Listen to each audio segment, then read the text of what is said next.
ఏర్పాటు చేసిన కుటుంబాలు తణుకుల నాన్నగారి కుటుంబము, అలాగే దేవపట్టిన చక్రయ్య గారి కుటుంబీకులకు, చిన్నాడ లాజర్ గారి కుటుంబీకులకు, కుడి చెరువు మీ అందరికీ కూడా ఈ 33వ శుక్రవారం ప్రార్థనకాల సభలు మీ అందరికీ కూడా ఉదయపూర్వక ధన్యవాదాలు తెలియజేస్తున్నాను. అందరికీ బాగున్నారా? మంచిది. ప్రార్థనకాల అంశము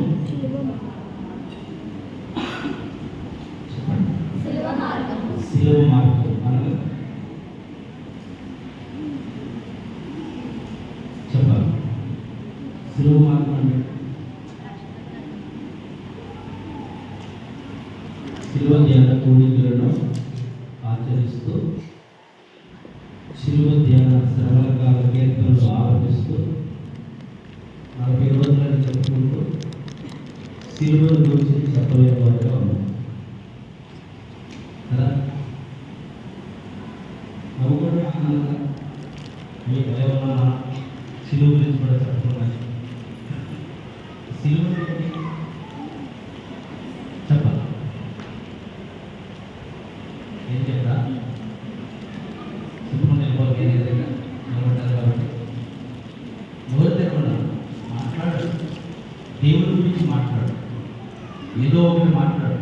నోరిచ్చిన దేవుడు చెవులు కలిగిన వాడిగా వింటున్నాడని తెలిసి మాట్లాడే అవకాశం నీకు వచ్చినప్పుడు నేను మాట్లాడాలి కదా, ఏదైనా చెప్పాలి కదా దేవుడి గురించి. ఆ సిలువ నాకు విలువ లేకపోతే, ఆ సిలువ అనేది 2000 సంవత్సరాల క్రితం ఈ భూమి మీద కలవరి కొండ మీద నిలబెట్టకపోతే, ఆ సిలువ మీద ప్రభు వేలాడకపోతే నా జీవితానికి విలువ లేదని నీకు తెలిస్తే నువ్వు మాట్లాడు సిలువ గురించి.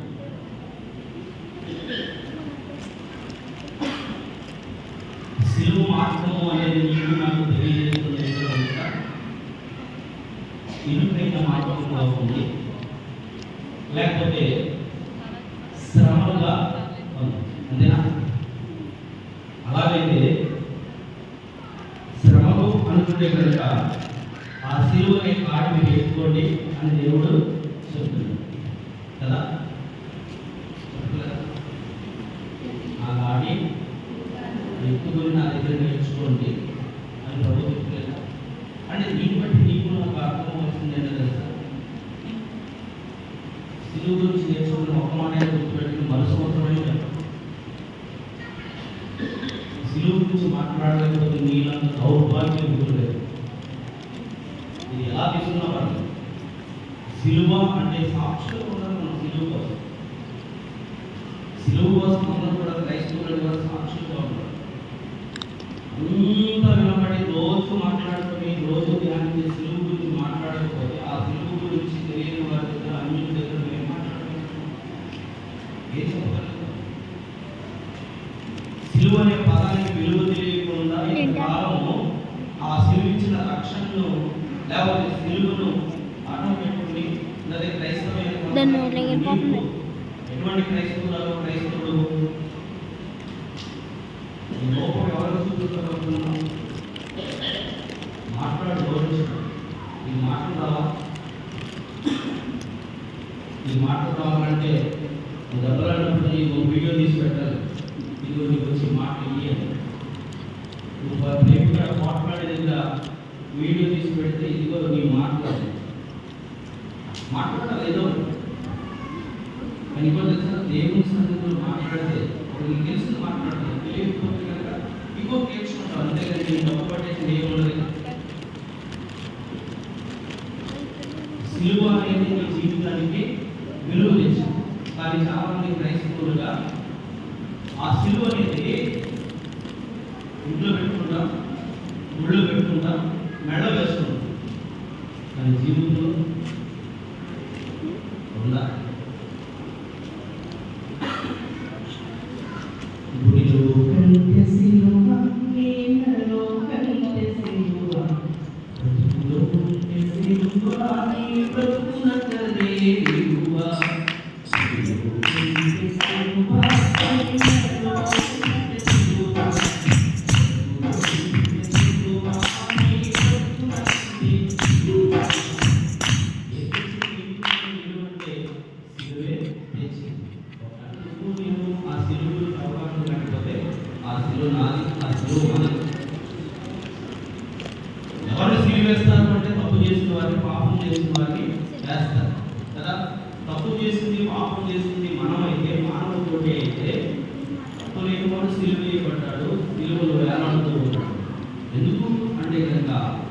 నువ్వే తప్పు లేని నిర్దోషివి అని నీకు నాకు విలువలు పెట్టాలి.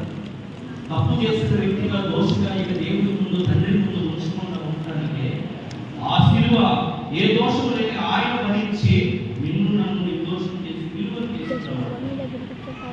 ఇక శిలువ మార్గము అంటే కనుక శ్రమలే నన్ను అనుకుంటే ఆ శ్రమలు లేకపోతే నీవు శిలువను ధరించిన కాదు, క్రైస్తవుడు వస్తలేని కానీ చాలా మంది అందుకనే అవసరమైతే జీసస్ ఫోటో పెట్టుకునే ఇష్టపడతారు కదా, సిలువ పెట్టుకోరు. నాకు విలువ తెచ్చింది సిలువే. ఇంకా దేవుడు ఏం చెప్పాడంటే అవసరమైన 2025 సంవత్సరాల క్రితం సిలువ అనేది ఆ రోగం మీద కనబడుతుంది. కానీ ప్రభు ఏం చెప్పాడంటే అప్పుడు శరీరధారిగా ఉన్నా కానీ ఆయన స్వరూపము కోల్పోయాడు. ఆ దేవుడు ఏమంటాడంటే స్వరూపమైన సంస్థ నాకు లేదు, నన్ను ఏ రూపంతో సాటి చేస్తారు అంటున్నాడు. ఆ దేవుడు ఆజ్ఞిస్తూ ఏమంటున్నాడంటే పైన ఆకాశం అనే కానీ కింద భూమి ఏంటి కానీ భూమి కింద నేల ఏంటి కానీ ఏ రూపంలో నీవు అంటే నీకు నాకు అర్థమవుతుంది ఏంటంటే ఫోటో నువ్వు ఎలా చెప్పగలవు ఇలాగే ఉన్నాడని. దేశానికి మద్రాసు ప్రాంతానికి వచ్చిన తోమాగారు చెప్పిన గుర్తులు బట్టి చిత్రకారులు గీసిన ఆ చిత్రపటమే జీసస్ ఫోటో అనుకుంటున్నావు కదా. కానీ ఆ దేవుడు ఏమంటాడంటే నాకు రూపం లేదు, ఏ రూపంలో నా సాటి చేస్తారు. ఆ రూపం 10,000 మందిలో పోల్చగలిగిన దేవుడు కదా. అందుకనే అటువంటి దేవుడు రూపం లేని వాటిగా సిలువలో మారిపోయాడు, మాంసం ముద్దగా మారిపోయాడు. అయితే సిలువలాగా నీకు కనబడు. నాకు సందర్భంలో కూడా కాన్స్టెంట్ అనే ఒక స్త్రీ 3 సిలువలు చూపించి ఒకటి రసాలు, ఒకటి టీయాలు, ఒకటి హిందూ ఆకారంలో సిలువ మీద ఆంధ్రీయ సిలువ అదంతా చాలా ఎక్కువైపోతుంది. మనం దేని గురించి మాట్లాడుతున్నటువంటి ఆశకాలం సిలువ మార్గం. సిలువ మార్గం అలాంటి మార్గంగా యెరూషలేము పురవీధులు ఆయనకు ఉంటే ధర్మశాస్త్రం చెప్పిన రీతిగా గవిని వెలుపట ఆయన అంటే పట్టణం నడిపడుతున్న యెరూషలేము అనేది ప్రపంచానికి నడిపడుతున్న మూలేమో కానీ పట్టణం నడిపడుతున్న ఆయన సిలువ వేయలేదు.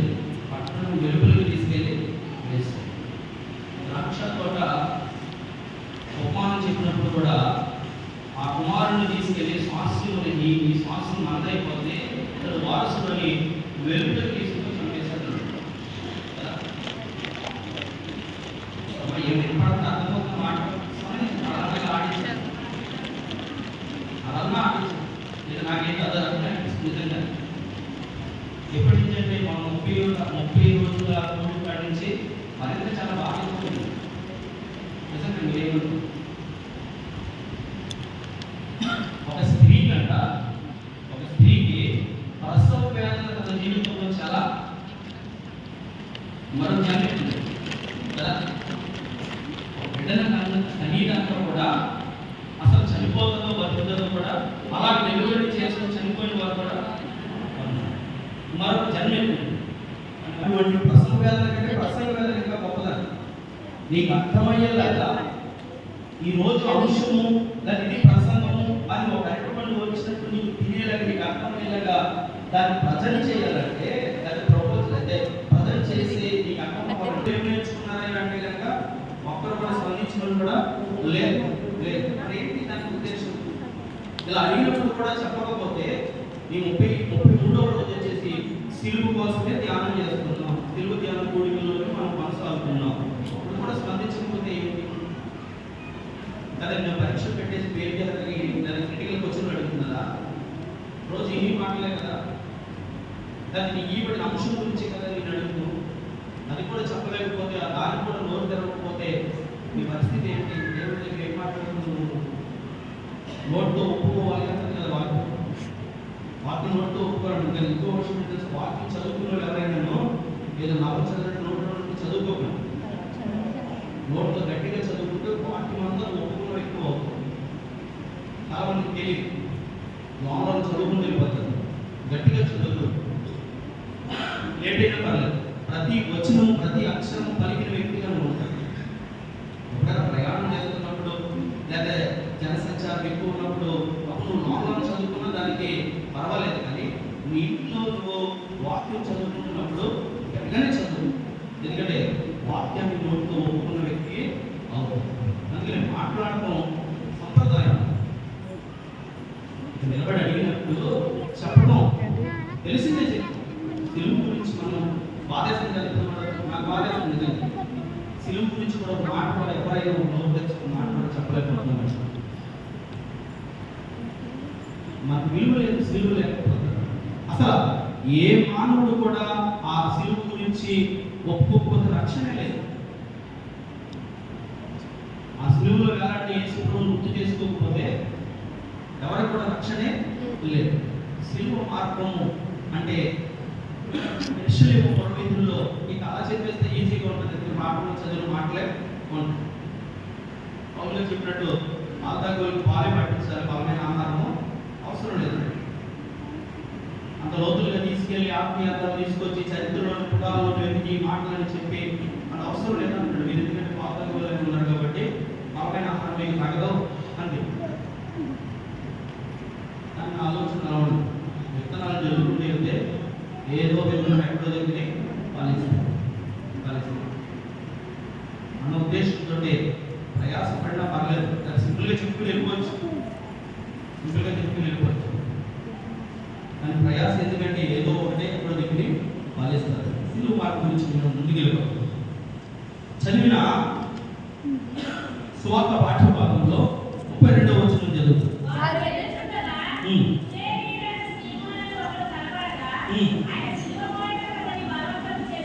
బలవంతం చేసినప్పుడు ఎత్తుకున్నాడా? ఎత్తుకున్నాడా లేదా? ఈరోజు ఆత్మదేవుడికి ఏమంటే నా సిలువను నా కాడిని ఎత్తుకోమన్నాడు. మనం ఒప్పుకుంటున్నాం, మనం ఎత్తుకుంటున్నాం. నాకు శ్రమలు వద్దు అని నువ్వు అనుకుంటున్నావు. ఎవరైనా శ్రమల గురించి ఇష్టపడతారు. అన్ని ఆశీర్వాదాలు కావాలి.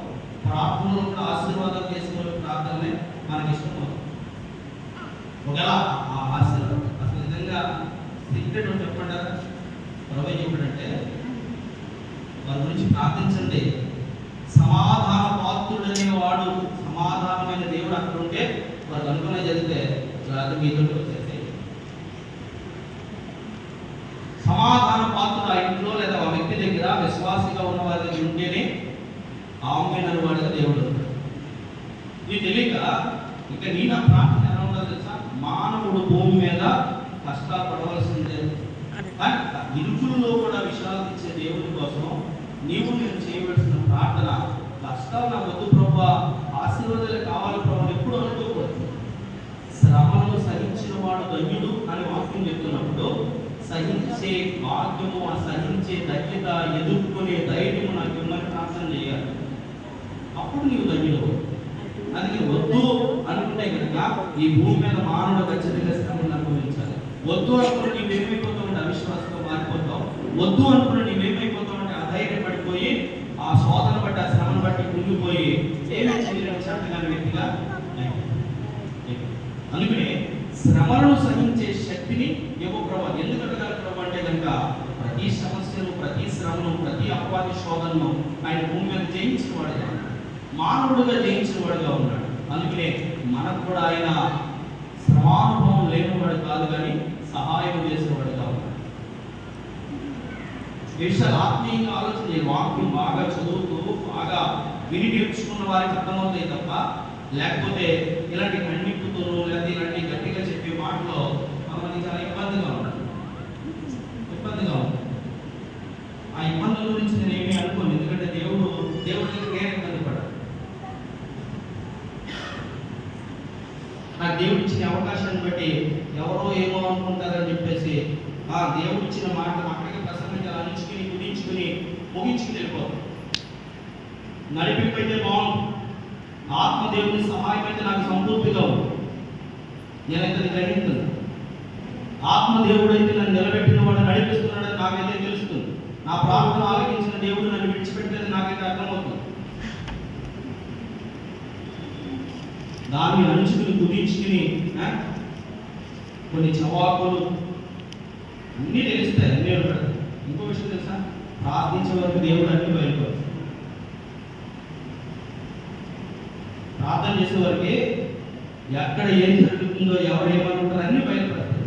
దానికోసం మళ్ళీ ఒక ఎంక్వైరీ కమిటీ ఏం అవసరం లేదు, ఎవరి దగ్గరికి వెళ్ళి చేసుకోవాల్సింది.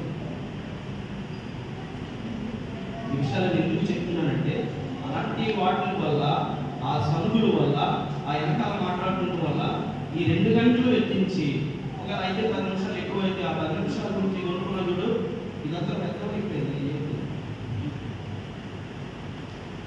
ఈ 2 గంటలు కూడా దేవుని సన్నిధిలో గడిపి పట్టుకెళ్ళవలసిన ఆశీర్వాదం బదులు ఆ చిన్నపాటి సంగు వల్ల వచ్చే దేవుని దూరం అయిపోయింది. అలా ఎప్పుడు చేయదు. నువ్వు సీరియల్ ముందు అనుకున్నప్పుడు అనుకో, లేదా సినిమా ముందు అనుకున్నప్పుడు కూర్చున్నప్పుడు అనుకో, లేదా ఏదైనా లోక వార్తలు, లోకంలో జరుగుతున్న డ్రామ ప్రోగ్రాల గురించి అనుకున్నప్పుడు అనుకో. అక్కడ స్పెషాలిటీ లేకుండా కిందేసి కూర్చున్నా, ఇబ్బందికరమైన వాసన వస్తున్నా,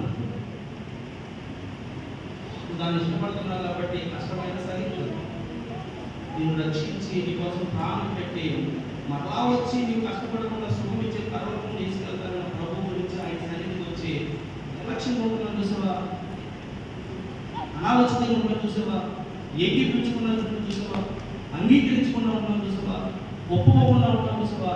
కనీసం నేటి వరకు కూడా ఈ మాటలు సూటిగా నీ చెవులకు వినబడుతున్నా, నీ హృదయం కరగకుండా కన్నీరు అనేది వచ్చి దేవుని పాదాల మీద పడకుండా ఇంకా పంటదేన హృదయంతో అలాగే ఉండిపోకుండా చూసావా. దేవుడికి దుఃఖమును బాధను కలిగి చేసుకుని అంతగా ఉండదు. రేపు మనకు లేదు, మనకు ఉందో లేదో తెలీదు. మనం నిన్నటి వరకు అంటుంది వాళ్ళు పురేణుడైన సింహునికి అడ్డగించి సిలువెత్తితే మోసాడు. రాత్రి కాల సమయంలో సిలువను ధరించిన వారుగా ఉండాలి. సిలువ మార్గం అంటే ఋషుల పురోహితుల గురించి ఆలోచిస్తే ఆ పురోహితులను అంతా దిక్కులు పదాలతో కొట్టారు. ఏ వీధుల్లో అయితే ఆయన తిరిగి కార్యాలు చేశాడో ఆ ప్రతి వీధిలో అవమానపరచాలని ఆయన పురోహితులని తిప్పారు. ఒకవేళ ఆలోచన చేసి నడిబొట్టుని సిలువేస్తే మరలా ఈయన బ్రతికేస్తాడు, ఈ మాటలు తెలిసిపోతాయి అందరికీ, లేదా లేచిపోతుందని అపవాదించిన ఆలోచన బట్టి, లేకపోతే ధర్మశాస్త్రము నెరవేర్చడానికి నిర్మాణంలో ఉన్నట్లు నెరవేర్చడానికి గౌరవి వెలుపట ఆయన సిలువేస్తాడు. అంటే పట్టణానికి సంబంధం లేదు, గొల్లత కొండ మీద సిలువేస్తాడు. ఈ సిలువ మార్గంలో నిన్ను నన్ను కూడా ఈ జీవిత కాలంలో సిలువ అనేది ఎత్తుకోకుండా ఉన్నా, సిలువ అనే శ్రమను సహిస్తూ ఉన్నా, గౌరవి వెలుపట అనగా ఊరికి చివరిన శ్మశానంలో తీసుకెళ్ళి పాడారు. అంతే కదా, ఊరి చివర ఉన్న శ్మశానంలోనికి తీసుకెళ్తారు. వెలుపటికి వెళ్ళిపోవలసిన వారుగా ఉన్నాం. ఇంకా సూటిగా నీకు తెలియాలంటే పేతురు గారితో ప్రభు ఏమంటాడు తెలుసా, ఆయన పేతురు నీ ఎవరి కాలంలో నీ బలమును బట్టి నీ ఇష్టమైన చోటుకి వెళ్ళిపోయాయి. సముద్రం పొందుతున్నా, కెరటాలు ఎగసిపడుతున్నా, తుఫాను హెచ్చరికలు ఉన్నా, నీ జీవనోపాధి కోసం సముద్రాన్ని లెక్క చేయకుండా, భయం అనేది లేకుండా పడవేసుకుని మైండ్లో వెళ్ళిపోయావు. లేకపోతే నీ ఇష్టమైన చోటుగా తిరిగావు. కానీ ఒక సమయం వస్తుంది నీకు ఇష్టం లేకపోయినా తల్లి తీసుకుపోతారు ఆ స్థలానికి. అంటే సిలువ మార్గం గురించి అయితే మనకు తెలుసు, యెరూషలేములో తిప్పారని, గౌని వెలుపట అక్కడ సిలువ వేశారని. కానీ ప్రతి వాక్యాన్ని అలా చెప్పుకుంటూ దాంట్లో మనం వెళ్ళిపోతే చదవినట్టు లేదా జరిగిన సందర్భాన్ని మరొకసారి గుర్తు చేసుకున్నట్టు ఉండాలి తప్ప, శ్రమను సహించేవాడు ధన్యుడని వాక్యం చెప్తున్నప్పుడు క్రైస్తవ్యం అనేది పూలబాట కాదు, అది ముళ్ళబాట, లేకపోతే విశాలమైన మార్గం కాదు, ఇరుకైన మార్గము. తీరుకుండా నడిస్తేనే, తీరుకుండా వెళితేనే పరలోకం వెళతాం. లేకపోతే ఒక బంగారు ఆభరణము చెవులకు పెట్టుకుని ముట్టుకు తగ్గించుకొని తయారవ్వాలంటే కనుక ఎంతో అగ్నిలో శ్రమ పడితే తప్ప సువర్ణమయ్యి నీ బంగారం ఇచ్చే ఒక ఆభరణంగా నువ్వు అలంకరించుకునే వస్తువుగా తయారవ్వలేదు కదా. అంటే అలాగే నీ నా జీవితంలో అపవాది కలుగ చేసిన తంత్రాలను బట్టి, లేకపోతే జన్మతా పాపులుగా ఉన్న మన జీవితంలో ఒకవేళ ఈ శ్రమలన్నీ వాటిని, ఈ సిలువ మార్గంలో వస్తున్న నిందలు అవమానాలను వాటిని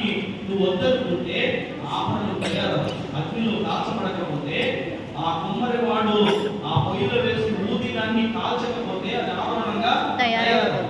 ఈ శిలువ మార్గంలో ఏ వ్యక్తి అయినా క్రైస్తవ్యాన్ని కలిగి ఉన్న వ్యక్తి ఎవరైనా శ్రమనే శిలువ మార్గంలో వెళ్ళకపోతే నిజమైన సువర్ణమైన క్రైస్తవుడిగా దేవుడు ఇష్టపడే వస్తువుగా మార్చబడలేవు. మార్చబడకపోతే నిత్యరాజ్యంలోనికి వెళ్ళలేవు. చదువు ఎబ్రీయులకు రాసిన పత్రిక 11వ అధ్యాయం 11-12 వచనాలు చదువు. శిలువ మార్గం గురించి కొన్ని మాటలు, ప్రభు చెప్పిన మాటలు ధ్యానం చేసి వాక్యాన్ని ముగింపు చేసుకుందాం. తొందరగా చదువు.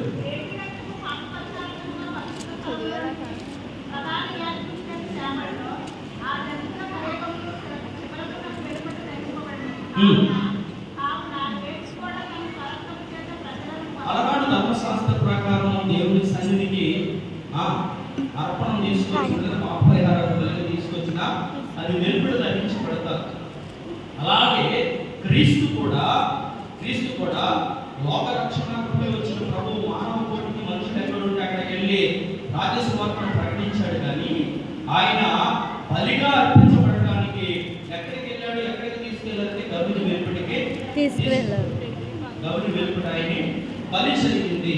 అంటే గవిని వెలుపట అందరూ కూడా వెళ్ళవలసిందే అని చెప్తున్నాడు. అయితే వెళ్ళే వరకు ఆయన ఏం చేశాడు? తండ్రి అప్పగించిన పనిని చేశాడు.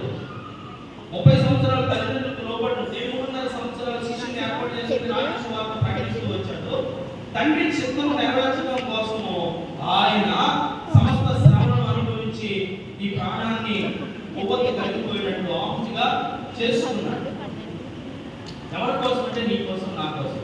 అయితే క్రీస్తు అలా బలియాగం అయిపోయినప్పుడు క్రీస్తు కోసం లేదా క్రైస్తవ్యం కోసం, రాజ్య వ్యాప్తి కోసం, స్వార్థ కోసం నా జీవితంలో ఈ దేహానికి ఎంత కష్టం వచ్చింది. ఆ సిలువను గురించి తెలుసుకుంటూ, సిలువను ధరించుకుంటూ, సిలువను ఫోటోగా పెట్టుకుంటూ ఉన్న మనము, విలువ తెచ్చిందని ఎరిగిన మనము ఆ సిలువలో ప్రభు పడిన ఆ శ్రమను గుర్తు చేసుకుంటే, వెలుపట బలైపోయిన ఆ మరణ త్యాగాన్ని గుర్తు చేసుకుంటే, సజీవుడుగా ఉన్న మనందరం కూడా రాజ్యం కోసం ప్రయాసపడవలసిన వారిగా ఉన్నాం కదా. మనం ఎంతవరకు ప్రయాసపడుతున్నాం? మన జీవితంలో విలువనిచ్చిన సిలువను కలిగిన ఉన్న మనము, లేదా సిలువ చేత ఆకర్షింపబడిన మనము ఆ సిలువ గురించి ఎంతవరకు చాటించే వారుగా ఉన్నాం? సిలువ ధ్యాన కూడికలో ప్రతి సంవత్సరం ఆచరిస్తూ దేవుని ఆరాధిస్తున్న మనము ఆ సిలువ గురించి, ఆ సిలువలో బలైన యేసుక్రీస్తు గురించి ఎంతమందికి చెప్పే వారుగా ఉన్నాం? ఇది మార్గం. సిలువ మార్గం అంటే ఏంటి? అందరూ వెళ్ళేది. ఈ మార్గంలో ఈ సిలువను ఎంతవరకు తీసుకువెళ్తున్నాం? ఎంతవరకు మనం తీసుకువెళ్తున్నాం? యోహాను సువార్త 19:17 బలి అయిన యేసు గురించి. యోహాను సువార్త 19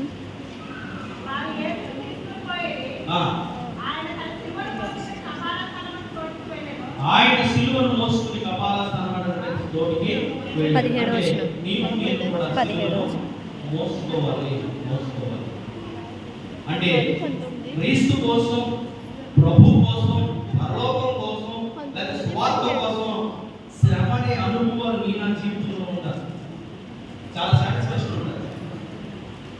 ఒకవేళ దాని నిమిత్తం నువ్వు నిందించబడ్డా, దేవుని స్వార్థ చెప్తూ అవమానించబడ్డా, దేవుని పని చేస్తూ నష్టపోయినా, దేవుని పరిచర్య కోసం నీకున్న ధనం ఖర్చు అయిపోయినా ఒక సాటిస్ఫాక్షన్ ఉంటుంది. 3 పిల్లలు కదా, ఎటు నుంచి ఆధారం లేదు, ఇంచుమించు 2 లక్షల పైన ఖర్చు అవుతున్నప్పుడు పెద్దవారు చాలా మంది నాకు చెప్పిన సలహా, ఎలా ఉన్నారు కదా, ఆటలు ఉన్నారు కదా, ఎలాగ ఖర్చు పెట్టి అప్పులు చేసింది. నాకు సాటిస్ఫాక్షన్, నేను బ్రతుకున్నాను.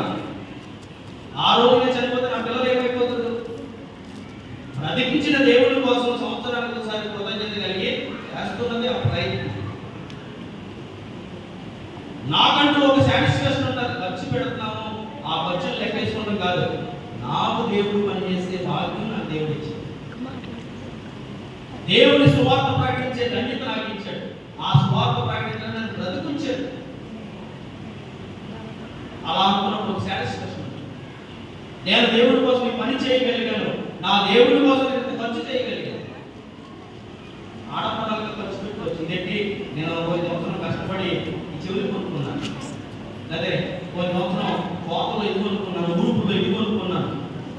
లేదా నేను డ్యూటీ చేస్తూ సంపాదించుకున్నా అని చెప్పుకున్నది నీదే, నీకోసమే. కానీ నీకు నాకు ఇచ్చే దేవుడి కోసం చేసే పనులంతా చూసారా, అది నాకు సాటిస్ఫాక్షన్. నా దేవుడి కోసం నేను ఇంత వచ్చి ఇంత శ్రమ పడ్డా, అది కదా. అందుకనే ఈ శిలువ మార్గంలో చూడు చక్కటి కొటేషన్ చెప్తుంది. మత్తయి సువార్త 16వ అధ్యాయం 24వ వచనం. శిష్యులను చూసి చెప్తున్న మాట, ఎవడైనను నన్ను వెంబడింప కోరిన ఎడల తనను తాను ఉపేక్షించుకుని మలుచుకుని మార్చుకుని నిర్ణయం తీసుకుని. ఇది ఎవరి సిలువ అంట? మన సిలువ. అది ప్రభువుని సిలువ వేశారు. ప్రభువుని సిలువ వేశారంటే ప్రభుది కాదు, ప్రభుకి సంబంధం లేదు. ఆ సిలువ మన సిలువే, మన సిలువే. మరి భూమి మీద ఉన్నాం కాబట్టి ఆ శ్రమని సిలువ చెప్తున్నాడు అంతే. ఎందుకంటే సిలువ ఈ జీవితాన్ని నా జీవితానికి విలువ తెచ్చింది, అంటే భూప్రపంచానికి రక్షణ ఇచ్చింది.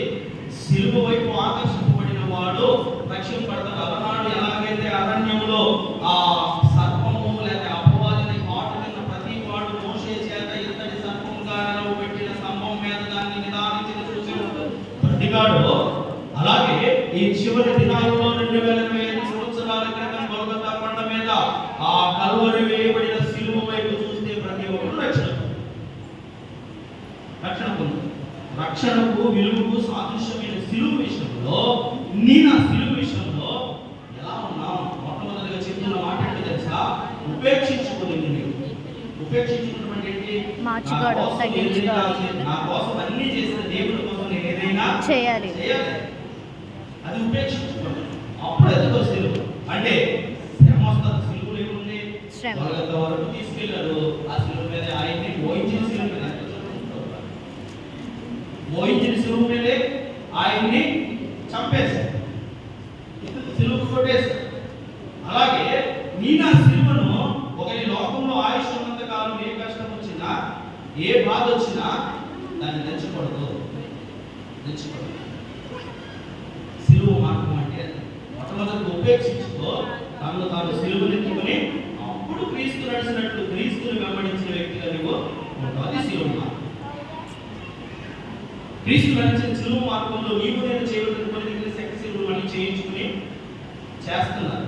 అంటే అలా పోయినవి కాదు దేవుడు. ఒక అదృశ్యంగా మరో ఒకసారి గుర్తు చేయడానికి, సింబాలిక్గా చూపించడానికి అలాగే ఉన్న ఆ సన్నివేశాలు చేస్తున్నారేమో కానీ మరలా అలనాడు వేసిన సిలువ 150 కిలోల సిలువను 150 కిలోలు బరువైన సిలువని వేసుకుని కుదాల మీద ఈలంటే తిరగమని చెప్పట్లేదు. నీవు నేను ఉపేక్షించుకుని మనము శ్రమపడిన క్రీస్తు కోసం, సిలువ వేయబడిన ప్రభువు కోసం, ఏ రాజ్య స్వార్థ కోసం ఆయన ఆగిపోయాడో, నిరపరాధిగా నిందారహితుడుగా పరిశుద్ధుడుగా ఉన్న ప్రభువు పాపిగా ఎలాగ సిలువలో వేయబడ్డాడో అటువంటి వాడి ఇలా అయినందుకు, మన కోసం ఇంత చేసినందుకు మనం ఏం చేయాలి దేవుడి కోసం అని ఉపేక్షించుకో. అప్పుడు దేవుడు నీకు ఆలోచన చెప్తాడు. నీకు ఇచ్చిన దాంట్లో వేదలకి నువ్వు వర్ధిల్లిన దానికోసం దేవుడు పరిచర్యకు ఉపయోగించాడు. నీకు ఆరోగ్యం ఉంది కాబట్టి దేవుడి కోసం కష్టపడాలి. నీకు ఆయుష్యంగా ఇచ్చాను కాబట్టి దేవుడి సన్నిధికి వెళ్ళాడు. నీకు దేవుడు నా మాటలు నీకు నేర్పించాను కాబట్టి ఆ మాటలు తెలియదు అని చెప్పండి. నీకు తలాంతి ఇచ్చాను కాబట్టి నా మహిమాత్మ వినియోగించు ఇన్ని చెప్తాడు దేవుడు. నిన్ను నీవు ఉపేక్షించుకున్నప్పుడు దేవుడి కోసం తిన్నామా, తాగామా, పడుకున్నామా, తెల్లారి అన్నాడు, వచ్చామా, వెళ్ళామంటే నీకు నాకు ఏ ప్రయోజనం ఉండదు. ఉపేక్షించుకోవాలి ప్రభు కోసం, దేవుడి కోసం, సిలువ కోసం ఉపేక్షించుకుని అప్పుడెందుకో సిలువ. నేను చూస్తున్న దేవుడు మరింత ఆనందిస్తాడు. చదువు వరకు మత్తయి సువార్త పేతురు రాసిన మొదటి పత్రిక 4వ అధ్యాయం మొదటి వచనం చదువు. క్రీస్తు శరీరమందు శ్రమపడేది కనుక ఏం చేయాలంట? మనసు అటువంటి మనస్సును ఆయుధంగా ధరించుకోవాలి. శ్రమపడే మనస్సు. మనం ఏమనుకుంటాం? కష్టాలు సుఖాలే అంటారు. అసలు ఎప్పుడు కూడా అనుకోకూడదు. కష్టపడవలసిన వయసులో కష్టపడాలి. చెప్పే సామెత అదే కదా. సోమరి పని చేయవలసిన సమయం నిద్రపోతారంట. ఆపత్కాలం వాడు ఏమంటారు తెలుసా? చిక్కుకుంటాడు. కట్టుకున్నప్పుడు బట్టలు కూడా ఉండవు. అలాగే దేవుడు నీకు ఇచ్చిన ఆయుష్కాలంలో, దేవుడు నీకు ఇచ్చిన అవకాశంలో, దేవుడు నీకు ఇచ్చిన వయసులో నువ్వు దేవుడి కోసం ఏదన్నా చేయకపోతే తర్వాత చేయాలనుకున్నా చాలా మంది ఉదాహరణ తల్లి ప్రార్థన చేస్తారు. నేను చాలా సంతోషం. ఇప్పుడైనా దేవుడు తెలుసుకున్నాను. కన్నీళ్ళు కాల్చుతూ ప్రార్థన చేస్తారు. ఇన్ని సంవత్సరాలు నేను ఏమి చేయలేదు, ఇన్ని సంవత్సరాలు నేను క్రైస్తవ్యాన్ని లేదా క్రైస్తవ కుటుంబంలోనే పుట్టాను, కానీ ఆదివారం కూడా పనిచేయకపోయే అనుభవాలు ఉన్నాయి. లేదా దేవుడి మాటలు లెక్క చేయకుండా ఆ ప్రార్థనకి వెళ్ళొచ్చేటువంటి నిర్లక్ష్యం చేసిన దినాలు నాయి అని వారి కన్నీళ్ళు పెట్టుకుంటూ ప్రార్థన చేస్తారు. ఎంత వ్యర్థపరిచయం వారు గుర్తొస్తుంది కాబట్టి వారికి బాధ కలుగుతుంది. అందుకే ఆ కన్నీళ్ళు పశ్చాత్తాపం కలుగుతుంది. అలా ఉపేక్షించుకుంటే కనుక క్రీస్తు శ్రమపడ్డాడు. ఆయన శ్రమపడవలసిన అవసరం ఏమీ కూడా లేదు, కానీ నా కోసం శ్రమపడ్డాడు. మరి నేను ఆయన కోసం ఏమన్నా శ్రమపడతామని ఆలోచన చేసుకుంటే నీకు తెలుసు. చదువు. క్రీస్తు శరీరంలో శ్రమపడేది కనుక అటువంటి మనసు కలిగి ఉండండి. శరీర విషయంలో శ్రమపడిన వాడు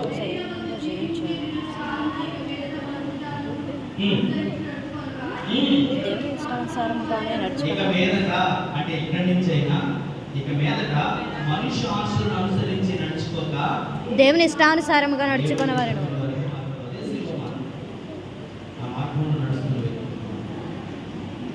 దేవుని ఇష్టానుసారంగా ఇక మీదట, అంటే ఇప్పటి నుంచి అయినా ఇప్పటి నుంచి అయినా గడిచిన దినాలు ఎక్కడి నుంచి అయినా ముగించేనా?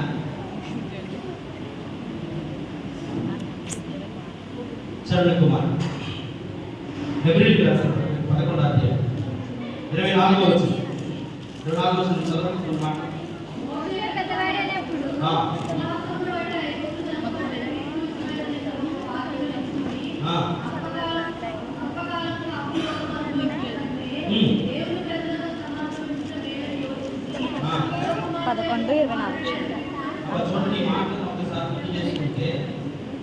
పెంచబడిన పుట్టిన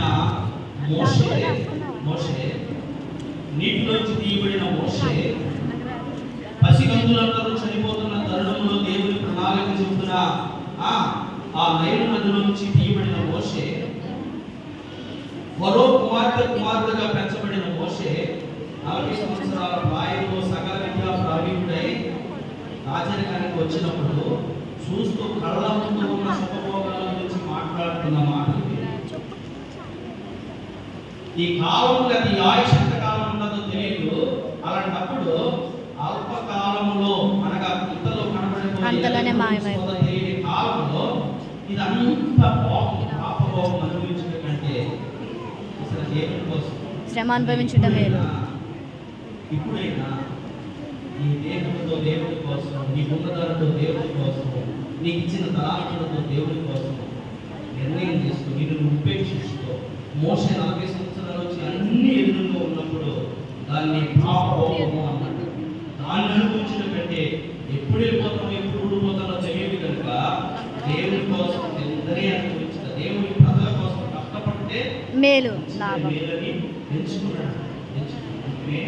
ఇన్ని సంవత్సరాలుగా ఒకవేళ దేవుడి కోసం నువ్వు ఆ శిలువ మార్గం గురించి ఏమాత్రం ఆలోచించకుండా శిలువ ధ్యాన కోరికలను ఆచరించి పెట్టిన 16 నిమిషాలు వెళ్ళిపోయి నేను 40 రోజులు వెళ్ళాను అని నీ కుటుంబంగా సాటిస్ఫై చేసుకుంటే ఏమాత్రం ప్రయోజనం లేదు. కానీ నేటి దినం ఈ 33వ కూడికలో శిలువ మార్గం గురించి మాట్లాడుతున్న ఆత్మదేవుడు నీకు నాకు బోధిస్తున్న మాటలో ఇది అల్పకాలము, నువ్వు అనుభవించే పాపభోగం అలాగా లోకానుసారంగా. అయితే శిలువ మార్గంలో నిన్ను ఉపేక్షించుకుని నీ శిలువ ఎత్తుకుని నేను ఎలాగైతే తండ్రి చిత్తాన్ని నెరవేర్చానో ఈ భూమి మీద 33 సంవత్సరాల నా అడుగు చాడల సారాన్ని విడిచిపెట్టి వెళ్ళాను కదా, నన్ను వెంబడించు. నేనేం చేశాను అంటే కనుక తల్లిదండ్రులకు బాధ్యతగా ఉన్న తర్వాత పరమతండ్రిని పంపించిన చిత్తాన్ని జరిగించడానికి, ఆ చిత్తం నెరవేర్చడానికి నీ చిత్తం అయితే తండ్రిని వేడుకున్నాను. తండ్రి నా చిత్తం కదా, నువ్వు చచ్చిపోతే నా చిత్తం అని చెప్పినప్పుడు ఆ మరణానికి కూడా వెనుదిరి లేదు. నేను ఏం మాట్లాడినా తండ్రి చేయగలడు అన్న మాటకి శక్తిని ఇచ్చాడు కనుక ఏం ఆజ్ఞాపించడం జరుగుతుంది. కానీ నేను మౌనంగా ఉన్నాను. అందుకని ఈ సిలువ మార్గంలో కొన్ని నేను మీకు ఇచ్చి వెళ్ళిపోయాను. ఒకవేళ ఈ మార్గంలో ఎలా నడవాలి అంటే కనుక క్రీస్తుని నేను చూడు, నేను కనపడతాను నీకు. అప్పుడు నా కుమార్తెమైన నీవు ఎలా నడవాలో నడవగలుగుతున్నావు అని చెప్పాను. అలా కాకుండా ఎప్పుడు ఊడిపోతామో తెలియకుండా ఇంకా ఏదో అనుభవించాలి, ఏదో కొత్త మోడల్ కట్టేసుకోవాలి, లేదా కొత్త కొనేసుకోవాలి, లేదా కొత్తగా ఏదో నిర్మించేసుకోవాలి, లేదా ఇంకా సంపాదన చేసుకోవాలి, అకౌంట్ నింపేయాలి అని ఆలోచనలో ఉంటే కనుక అవన్నీ భూసంబంధమైన కనుక వేరువాడా అని ఒక రోజు దేవుడు మాట్లాడు. భూసంబంధమైన వాటి మీద మనసు పెట్టుకుంటే కనుక వాటిని బట్టి వెర్రివాడా అని దేవుడు మీతో మాట్లాడతాడు. చదువు మరొక మాట తిమోతికి రాసిన 2వ పత్రిక 3వ అధ్యాయం 12వ వచనం. క్రీస్తు యేసునందు సత్భక్తితో బతకను ఉద్దేశించిన వారందరూ అయిపోతారట, హింస పొందుదురు. కానీ నువ్వేమనుకుంటావు తెలుసా? ఏడుగోవా నేను నమ్ముకున్న తర్వాత నా కష్టాల్లో నీ సన్నిధికి మారకుండా వెళ్తూ ఉంటే ఈ ఆర్థిక ఇబ్బందులు ఇక నుంచి బాప్తిసం తీసుకుని నీ కోసమే బ్రతకాలని తీర్మానం తీసుకుంటే ఎందుకు ఈ నిందలు అవమానాలు ఈ అలాంటి పరిస్థితులు అనుకుంటున్నారు. అలా అనుకోకుండా శ్రమలో కూడా నా దేవుడు నాకంటే ముందున్నాడు. ఆయన శరీరం అంతా ఒక పొలము దున్నబడినట్టు శరీరం అంతా ఆగడి చాటుగా దున్నబడుతూ ఉంటే తండ్రిని వేడుకున్నాడు తప్ప తండ్రి చిత్తానికి నెరవేర్చడానికి ఇష్టపడ్డాడు తప్ప ఏమి ఒక మాట దూషించే వారికి కూడా అనలేదు. అలాంటప్పుడు మా దేవుడిని అనేస్తున్నాను నేను అనుకో. అర్థమైంది చెప్పండి. ఆయన ఒక్క మాట కూడా అనలేదు. నీవు ఒకవేళ ఈ శ్రమల పట్టాలు అనుకుంటావేమో, నీ ఇబ్బందుల పట్టాలు అనుకుంటావేమో, అనుకోవద్దు. ఎందుకంటే నీకంటే నాకంటే ముందు ప్రభు ఉన్నాడు. శ్రమలను సహించిన ప్రభు ఉన్నాడు. ఆయన ఎందుకు సహించాడు అంటే కనుక నీకోసం. మరి నువ్వెందుకు సహించాలి అంటే కనుక నేను రక్షించిన దేవుడి కోసం, నీకు సిద్ధపరిచిన పరలోకం కోసం. ఒకవేళ శ్రమలైనా అంటే కనుక శ్రమలు కదా, వాక్యం చెప్తుంది కదా. పౌలు చాలా క్లియర్గా చెప్తున్నాడు, అపాయంలో ఉన్నాను అపాయం లేని వారము కాము, ఇరిగింపబడినను విడిపించబడిన వారము కాము.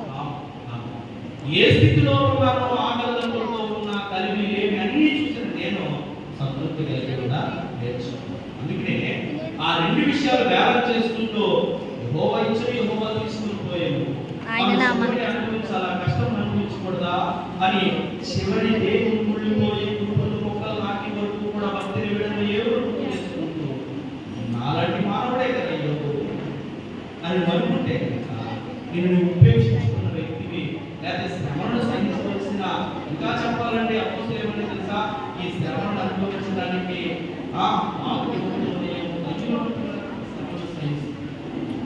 సంపేస్తున్నాం ఏదో మీ ప్రభు వేసినట్టు సిలువ వేసుకుంటే అయ్యా స్మాల్ రిక్వెస్ట్ ఏంటి తెలుసా, మా ప్రభు వేసినంత సిలువ వేసినంత గొప్పవారు కలిగిన అలాగే ఇందులో ఏంటయ్యా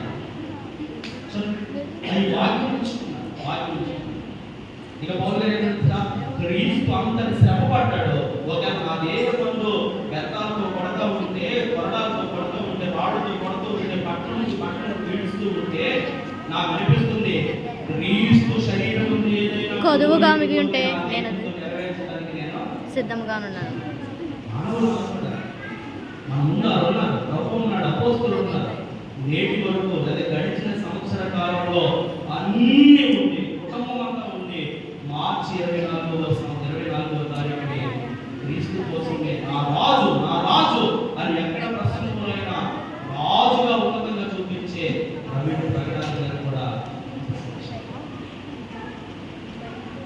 ఎక్కడో గొప్పగా ఎక్కడో అపోస్తులు లేకపోతే ప్రభువు కాదు, గడిచిన సంవత్సర కాలంలో మన మధ్యకు సువార్త ప్రకటించిన ప్రవీణ్ ప్రకటన గారు ఎవరి కోసం ఎందుకు నిమిత్తం అంటే డబ్బులు ఎక్కువైపోయా, లేదా ఆయన చేసిన అన్యాయాన్ని లోకము ప్రభుత్వం భరాయించలేక దేనికోసం అంటే సత్య సువార్త ప్రకటిస్తూ సిలువ మార్గంలో నడుస్తున్న ఆయనను చంపేసినందుకు ఆ కుటుంబం కూడా చెప్పింది ఏంటో తెలుసా,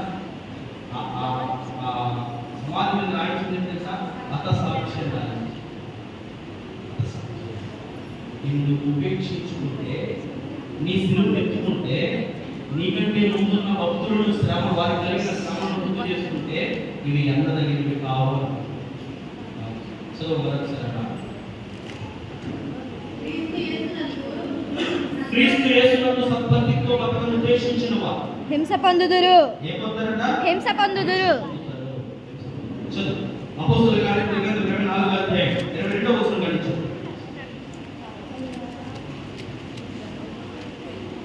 స్పీడ్గా చదువు, ముగించేస్తా. కొన్ని దినములు బాగుగా ఎరిగిన వాడే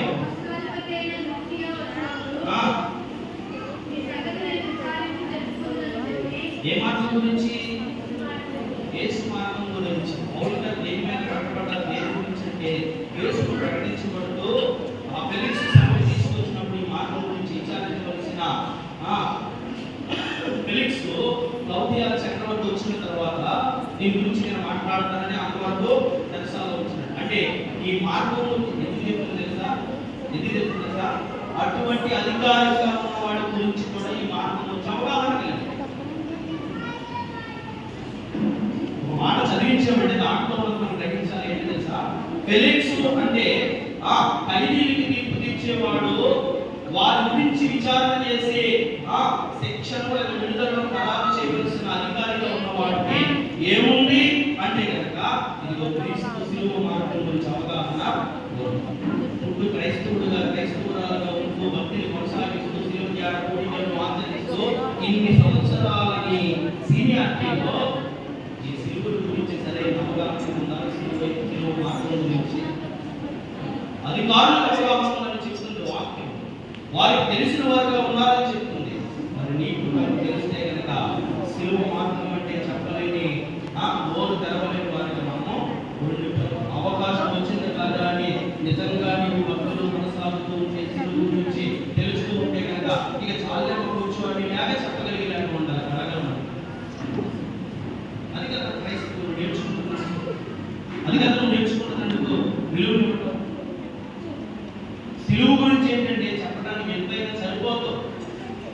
ఆ సిలువే లేకపోతే నా జీవితానికి విలువ లేదని ప్రారంభించి అమ్మాయికి చాలా కూర్చోని దాకా చెప్పి అవకాశం ఉంది సిలువ గురించి చెప్పాలని. ఎందుకంటే నువ్వు రక్షింపబడిన వ్యక్తివి. దినము నూతన శక్తి. సిలువను గుర్తు చేసుకున్నప్పుడల్లా నీకు నూతన శక్తి. అది నశించిపోయేవాడు అయితే వెళ్తాను కానీ నూతన శక్తి అయింది.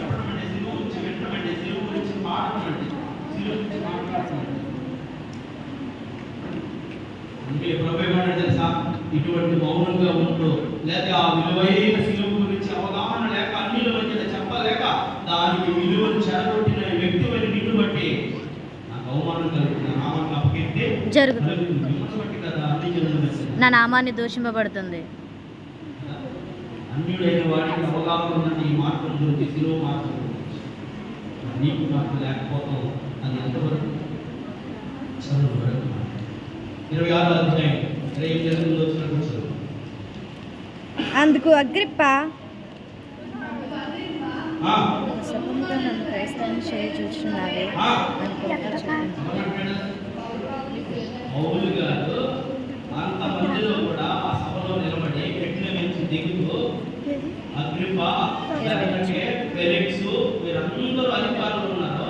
అధికారుల మధ్యన క్రీస్తు గురించి చెప్తున్నాడు, యేసు గురించి మాట్లాడుతున్నాడు, యేసు చేసిన కార్యాల గురించి, యేసు ఇచ్చిన పరిశుద్ధాత్మ గురించి, యేసు లేచిన ఆ పునరుత్థానం గురించి మాట్లాడుతూ ఉన్నప్పుడు వారి హృదయాలు కరిగిపోయి ఏమన్నా తెలుసా? సులభంగా నన్ను క్రైస్తవుడిని పౌలుగా ఏమన్నా తెలుసా?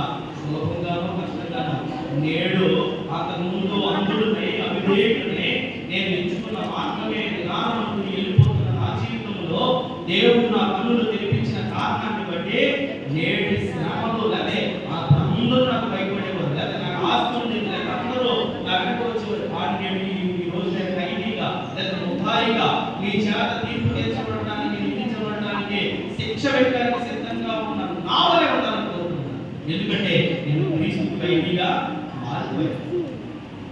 క్రీస్తు ఖైదీగా మారిపోయాను. అది తెలుసుకోవాలి. అది తెలిసినప్పుడు సులభంగా క్రైస్తవులు అంత సభలో కూడా దేవుడి గురించి అవగాహన తెచ్చే వ్యక్తిగా ఉన్నారు.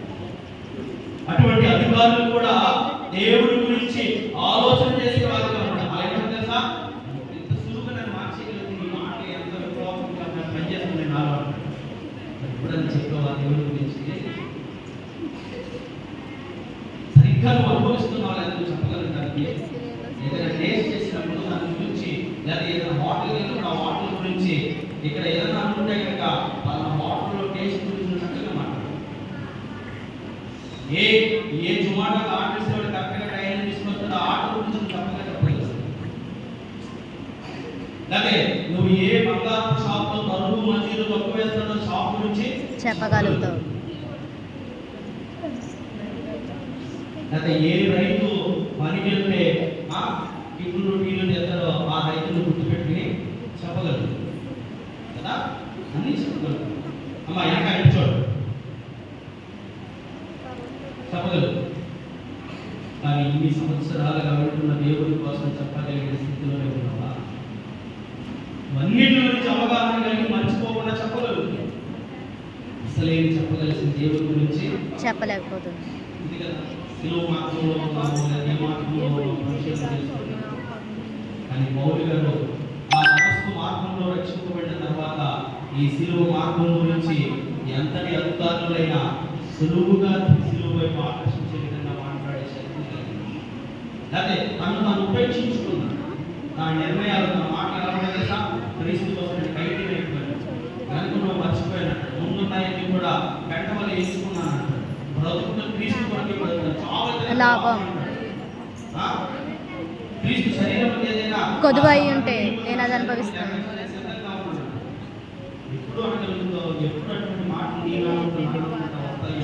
సిల్వ మార్గంలో నడిచినప్పుడు ప్రభు కోసం ఏదైనా చేయాలి. చనిపోకముందే నా దేవుడి కోసం ఏదైనా చేయాలి. ఒకవేళ చేస్తే నీ కోసం దొరుకుంటే రిపీట్ చేస్తూ ఉండాలి, రిపీట్ చేస్తూ ఉండాలి. ఇంకా ఇచ్చే విషయంలో కూడా ఆ వేద మనసు కలిగి ఉండాలి. దేవుడికి తెలియాలండి, దేవుడికి తెలియాలి. దేవుడి కోసం వేదన చేస్తే దేవుడి కోసం శాస్త్రం చేయాలి. సిలువ మార్గం గురించి చాలా విషయాలు నేను ముగిస్తున్నాను.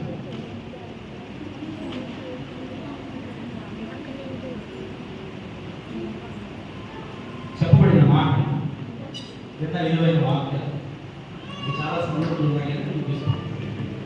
సిలువ మార్గం గురించి మనం మాట్లాడుతున్నా. నీ నా జీవితానికి సిలువ వెలుగు తెచ్చింది, లోకానికి రక్షణ ఇచ్చింది సిలువే. ఆ సిలువ గురించి నేను ఏమాత్రం మీకు ఈ సమయంలో అవకాశం లేకపోతే నేడైనా దాని గురించి తెలుసుకోకపోతే మీకు ముందున్న భవిష్యత్తులో ఆ సిలువ విలువ తెలియని వ్యక్తులను ఉండిపోతావు. 2025 సంవత్సరాల క్రితం ప్రపంచంలోకి రక్షణ ఇవ్వడానికి మానవుడు కూడా ఆలోచన చేయడానికి ఆ సిలువ ఎందుకు వేయబడ్డాడో ఆయన తప్పేమని లేకపోతే కారణం ఏంటంటే నీ కోసం నా కోసమే సిలువ వేయబడ్డాడని అవగాహనలోకి రాకపోతే, లేకపోతే అంతటి శ్రమపడిన సిలువ నన్ను కూడా సిలువను ఎత్తుకోమని ఉపేక్షించుకోమని చెప్తున్నాడు కదా. నేటి నుంచి అయినా దేవుడి కోసం ఏదైనా చేయాలి అన్న తీర్మానం తీసుకోకపోతే ఈ మాత్రం ప్రయోజనం లేదు. లేదా సిలువ కోసము మోషే లాంటి వాడు ఏమంటున్నాడు అంటే కనుక అల్పకాల పాపభావాలను చూపించుకుంటే సిలువ మార్గంలో శ్రమలను అనుభవించిన దేవుడు అంటున్నాడు. అన్ని ఒక విడిచిపెట్టిన పౌలు గారు ఏమంటాడంటే ప్రభు విడిచిపెట్టలేదు, ప్రభు వీలిపోయిన శరీరం ఉన్న శ్రమలు ఉంటే నేను అనుభవించడానికి సిద్ధంగా ఉన్నాను. ఈ భూమి మీద ఏదైనా గంటతో సమానము అంటున్నాడు. ఇక అపోస్తలులు గుర్తు చేసుకుంటే ప్రభువుని సిలువేసినట్టు కాకుండా ఆ ప్రభువుతో యోగ్యులు ఆ మరణంలో కూడా మమ్మల్ని తలకిందులుగా వేయండి అని మరణంలో కూడా దేవుని మహిమపరచగా అపోస్తలులు సిలువ మార్గంలో 8 సంవత్సరాలుగా నువ్వు నేర్చుకున్న పాఠం ఏంటి, నీవు తీసుకున్న నిర్ణయం ఏంటి, నేడైనా నువ్వు ఏదైనా తీసుకుంటున్నావా లేదా ఈ దృష్టితో ఈ మాట నేను ముగిస్తున్న ఒక మాట చదివండి. వార్తలు ముగిస్తున్న ఎవరు నిర్ణయాన్ని తీసుకుంటారో, ఎవరు యథార్థంగా ఉన్నారో మాట చదవండి. చదివిన అవసరం సంగీతంలో 11వ వచనం, మొదటి వచనం 11వ వచనం.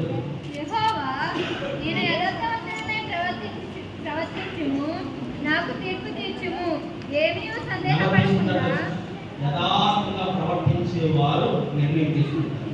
ఇక నుంచి నేను ఏమీ చేయకూడదు, ఇక నా జీవితంలో ఇంతటి విలువనిచ్చిన సిలువకు సాక్షిగా ఉండాలి తప్ప ఈ లోకంలో కలిసిపోయే వ్యక్తిగా, నరకానికి వెళ్ళిపోయే వ్యక్తిగా, ఎంత బ్రతుకుని ఇంటి వెనకాల చచ్చినోడుగా నేను ఉండకూడదు. నా కోసం సిద్ధపరిచిన పరలోకమే స్థానం వెళ్ళే వరకు కూడా సిలువ మార్గంలోనే హింసైనా, బరువైనా, బాధైనా, ఉపద్రవమైనా, కష్టమైనా ఏదొచ్చినా నా దేవుడు నాకంటే ముందు శ్రమపడ్డాడు. ఆయన కుమారుడుగా ఉన్న నన్ను శ్రమపడనీయుడు. అపాయంలో ఉన్న సహాయం చేయని వాడు కాదు నా దేవుడు. నా అంధకారపు లోయలో సంచరించిన నాకు ఆయన వెలుగై దుడ్డికరగా దండముగా ఉండి నన్ను ఆదరించేవాడుగా ఉన్నాడు. అందుకనే ఆ దేవుడు నన్ను చూసుకుంటాడు అని నేటి దినమైన నువ్వు నిర్ణయం తీసుకునే యథార్థత కలిగిన వ్యక్తిగా ఉంటే అప్పుడు సిలువ మార్గంలో నడుపుతాడు. దేవుని పక్కన వచ్చినది రెండు వచ్చినాలు 1:5 రాయించడం అంటే కనుక ఈ రాత్రి కాలశంలో యథార్థత దేవుడు యథార్థత ఏం చేస్తారు? ప్రార్థన చేస్తారు. ప్రార్థన దేనికి అంటే కనుక దేవునితో మాట్లాడటం. నువ్వు మాట్లాడినప్పుడు నీ విషయాలు చెప్పుకోవచ్చు, నీ తప్పులు ఒప్పుకోవచ్చు, కనికరించి క్షమించి దేవుడి దగ్గర అన్ని విడిచిపెట్టచ్చు. ముందున్న భవిష్యత్తు నీ చేతుల్లో పెడుతున్నాను అని దేవుడికి అప్పగించు.